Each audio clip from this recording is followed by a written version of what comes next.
Jæja, hver eru svona fyrstu viðbrögð eftir tap gegn Grindavík? Við erum bara stoltir. Það eru svona fyrstu viðbrögð. Við erum bara stoltir af okkar liði fyrir hvernig þeir mættu í þennan leik og spiluðu, já, ég myndi segja 35 mjög góða mínútur. Það er jafnt fyrir fjórða leikluta, bensínlausir.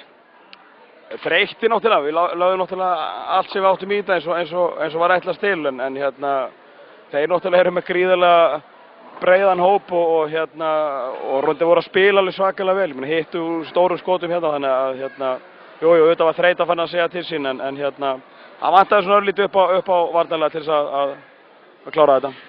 Það var ekki nema herslumunurinn kannski í kvöld sem að skipti máli? Nei, alls ekki. Mér fannst þetta að vera, eins og ég, leikurum var náttúrulega jafn á öllum tölum og missuðu þarna upp 8 og þá þetta verður svolítið erfitt eftir það. Heildin á litið við veturinn, ertu ánægður?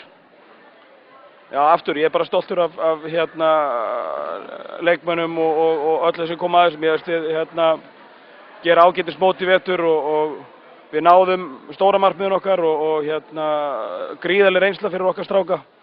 Og núna náttúrulega bara tekum við áframhald að vinna að styrkja sig enn frekar og ég veit sem að þeir koma sterkar inn í næsta vetur.